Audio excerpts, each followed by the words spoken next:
Let us move to Smyrna. We don't got much time, but let's move there. Along with Philadelphia, were the only two churches to whom Yeshua had nothing bad to say, and they both seem to have a similar problem. This is what we're going to look at. Let's read 4 short verses, Revelation 2:8 to 11. And to the messenger of the church in Smyrna write, the first and the last, who was dead and has come to life, says this: I know your tribulation and your poverty, but you are rich, and the blasphemy of those who say they are Jews and are not, but are a synagogue of Satan. Do not fear what you're about to suffer. Behold, the devil is about to cast some of you into prison, so that you will be tested, and you will have tribulation for 10 days. Be faithful unto death, and I will give you the crown of life. He who has an ear, let him hear what the Spirit says to the churches. He who overcomes will not be hurt by the second death. Don't you feel uneasy about these words, and perhaps uneasy about the Jewish people and the words like synagogue of Satan?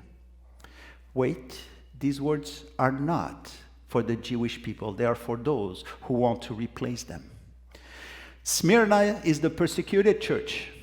Her name means myrrh, which is the symbol of sacrifice and death. In the Targum, the temple was called the mountain of myrrh, for this is the place of sacrifices.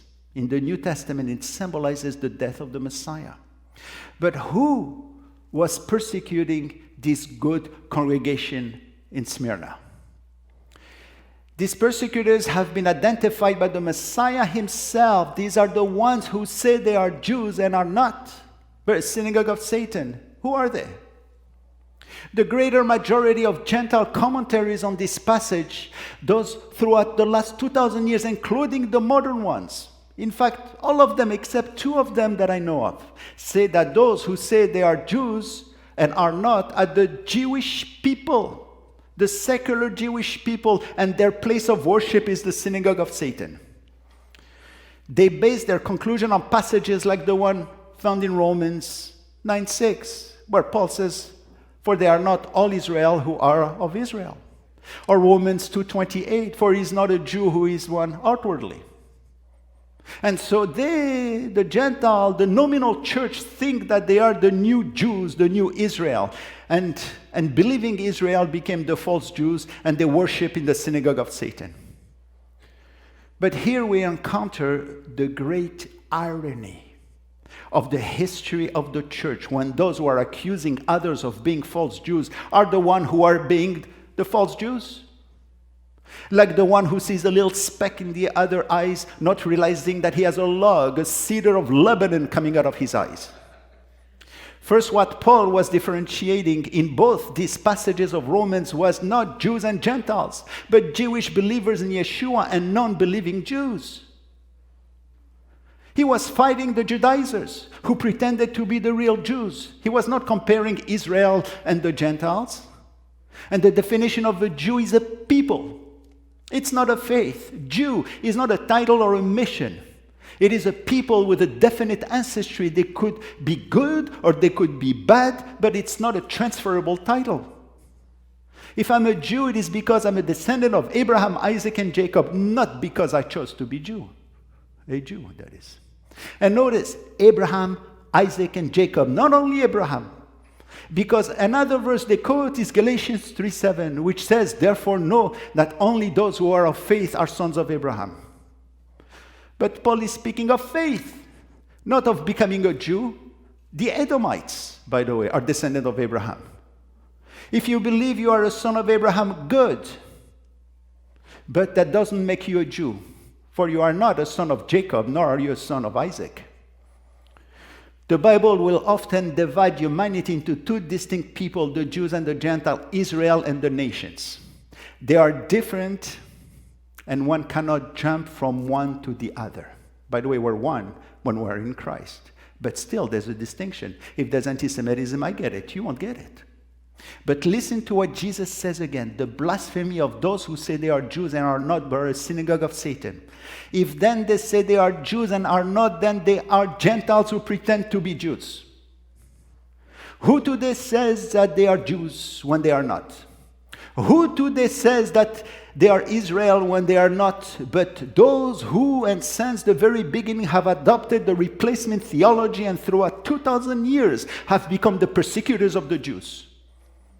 The church's long history of anti-Semitism stems from the fact that they think they are the new Israel. And this is growing today. And Jews, even secular Jews, know about that. On the other hand, it takes a lot of guts and arrogance to say that Jesus is referring to the Jewish people here in this verse. To believe this is to throw a blind eye to history. Who persecuted who in the last 2,000 years? Did the Jews persecute the church, or was it the other way around? After the destruction of the temple in 70 AD, the Jews did not have the influence that would be expected of a group accused of disturbing the church. The Jews were merely tolerated in the Roman Empire, with hardly a power behind them. Jews were seen as second-class citizens in the Roman Empire and in the whole diaspora. After the destruction of Jerusalem and the temple, all Jews from all over the Roman Empire were forced to pay a special tax. The fiscus iudicus, the Jewish tax, Suetonius, the Roman historian of the first century, wrote that the emperors ordered them out of the city of Rome under the penalty of being permanently enslaved if they disobeyed. So you think they had the time or the power to persecute somebody else? They had to protect themselves. And even before this, 52 AD, we read that Claudius, the Caesar of the time, expelled the Jews from Rome. Earlier in 19 AD, Jews were expelled from Rome by Tiberius Caesar. Remember Priscilla and Aquila? Both were Jewish people who actually were victims of this last expulsion. Some might refer to this synagogue of Satan, to the Judaizers, but these Jews were only active at the time of Paul, James, and Peter. By the time of John, by the time he wrote concerning the church of Ephesus, these Jews almost disappeared from the scene. Or at least they were small groups with no influence at all. Others, I read one who went to great length to find a big Jewish community in Smyrna. But you know what? He couldn't find one in Philadelphia. But Jesus said the same thing to both. And to say that the synagogue of Satan is Jewish in nature is being again blind in history. Furthermore, let me ask you, would Paul go to a synagogue of Satan to preach? Yet every time he went to a city, he preached first at a synagogue. Even more, would Jesus preach at a synagogue of Satan? He preached in synagogues, and he attended synagogue in Nazareth during his youth.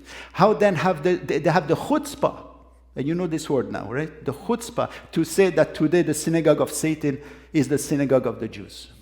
Even Epictetus, a Greek philosopher who lived in Rome at around the time Revelation was written, understood that those Gentiles who pretended to be Jews were no Jews at all. This is what he wrote. He says, he's not a Jew.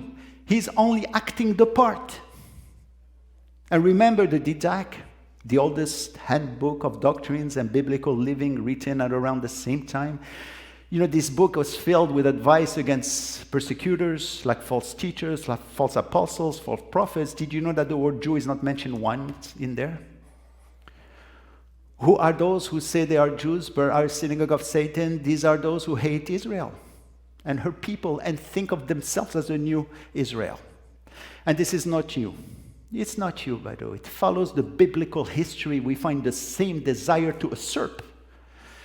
There always was someone, even a brother, who wanted to take over the blessing of someone else. Like Cain, who wanted to take Abel's inheritance. Like Esau, who wanted to take Jacob's inheritance. Like Ishmael, who wanted to take Isaac's inheritance. Even like the 10 older brothers of Joseph, who wanted to take his inheritance. Like Herod, who wanted to take Jesus' place. As for today, we have the church of Laodicea ruled by the Nicolaitans who want to take Israel's inheritance. And to all, Jesus says, you are liars and you are blasphemers. More on this subject next time we meet